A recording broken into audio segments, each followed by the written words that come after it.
Whiskey Nerd Day, thumping and doubling. That's what we're talking about. Thumpers and Doublers. Stephen Curtin said in the Facebook group, hey, you've spoken a fair bit about, actually it might have been on YouTube, the impact of the column still in Scotland and Ireland, but you haven't talked about it in America, so maybe there's an episode there.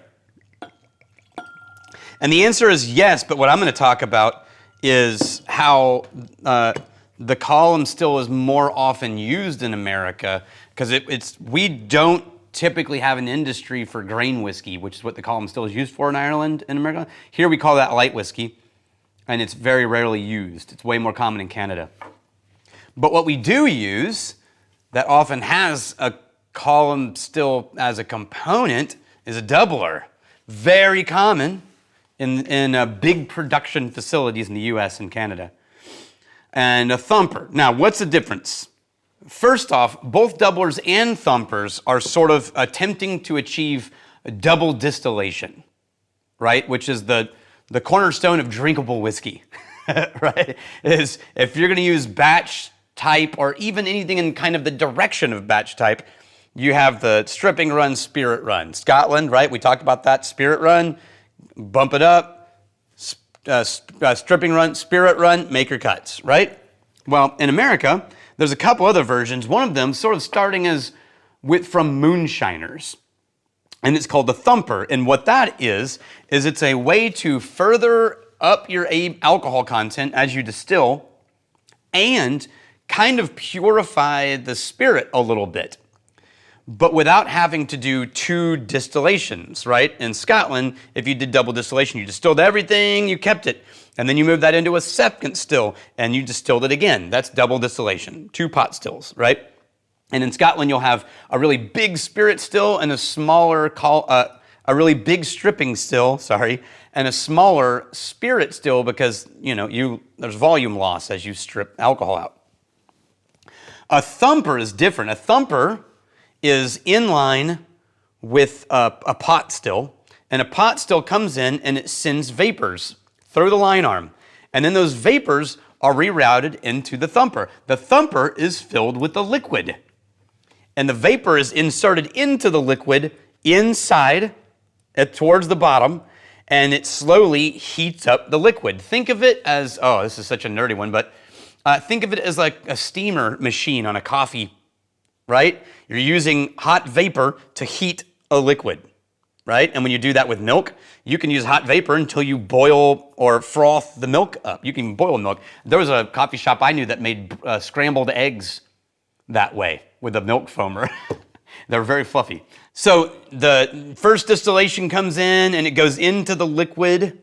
It heats up the liquid and things start evaporating again, and those vapors start to escape, and then they come out, and then you make cuts like you would on a double distillation, heads, hearts, tails, typically, right? What that does is it raises the ABV because it recondenses the vapors and then they force to go back up again. And it also strips some of the unwanted things out of it and sort of cleans the spirit up just a little.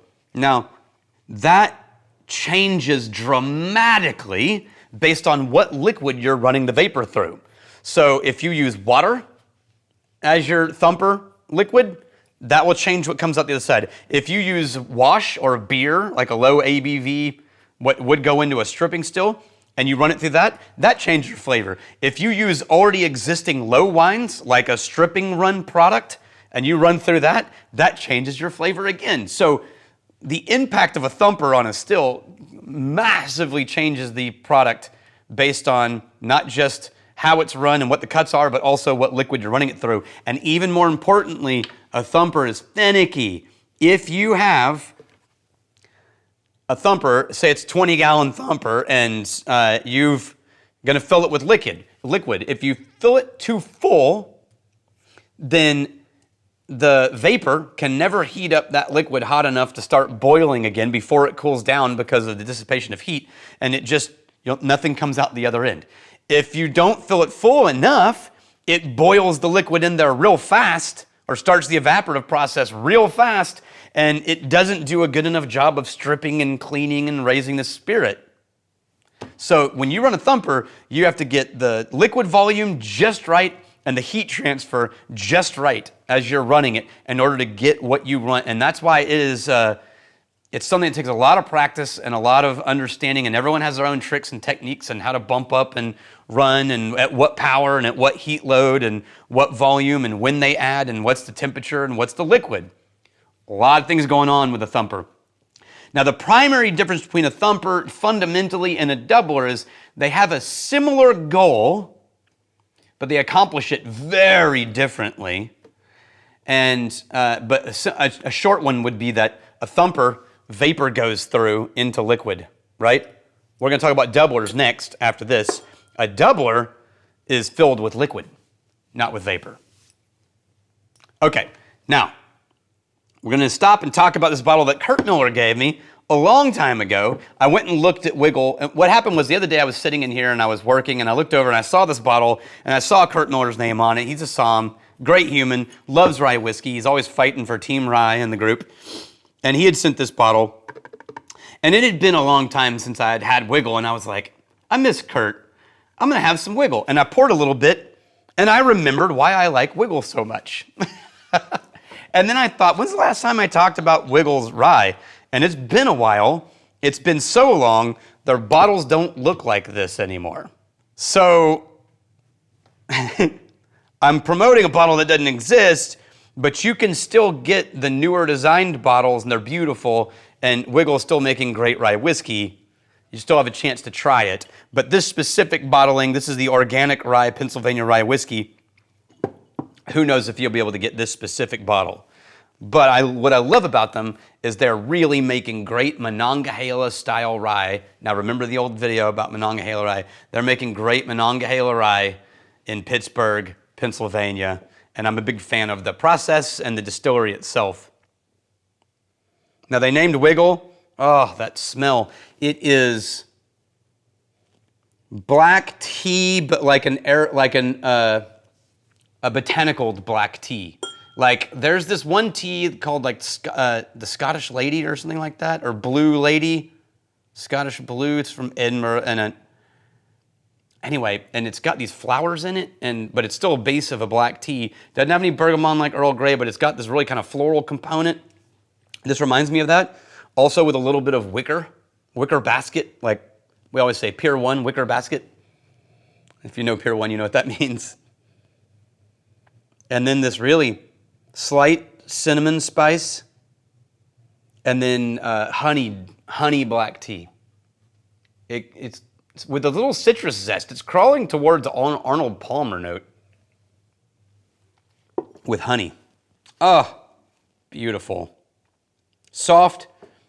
It's of all the Monongahela ryes, this is the one that drinks the most kind of creamy and gentle. It's also a lower proof, 42%. Notice the theme this week? Aftertaste is a little dry and astringent, but the first blush is like a creamy rye.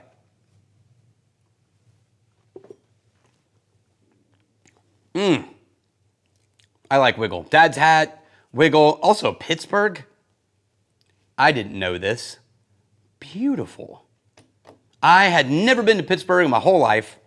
2010, I think.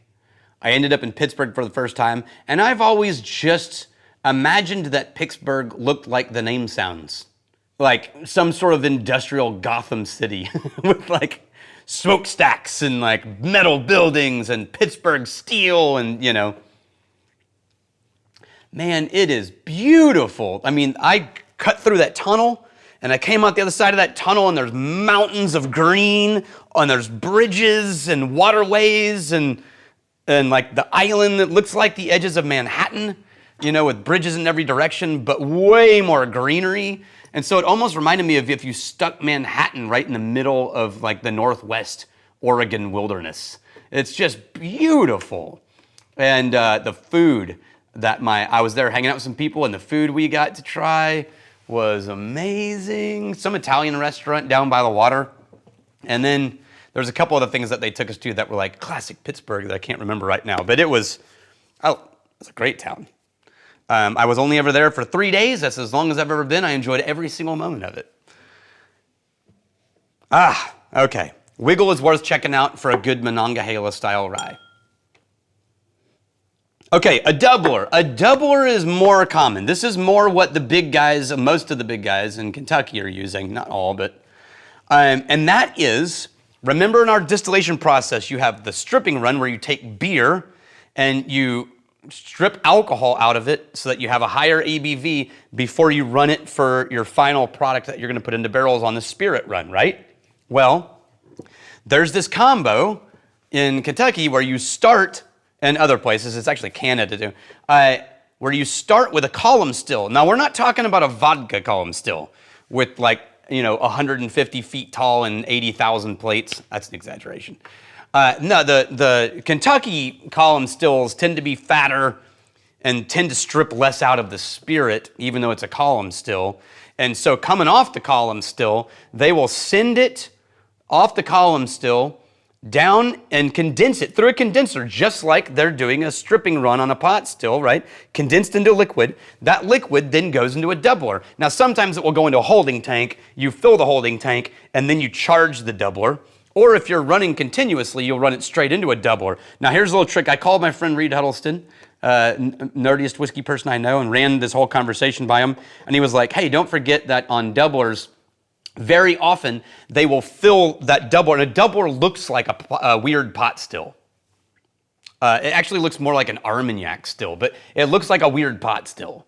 And they will fill that doubler with water so that as the spirit is coming off the column still, it condenses, and that liquid goes into water and begins proofing down so that when you run your next run, you're getting that correct level of proof down cut impact. Because remember when I told you about spirit runs and making cuts that you have to fill it at a low enough ABV that you can actually get what you want out of it and weird chemical things don't bleed across into the final cuts?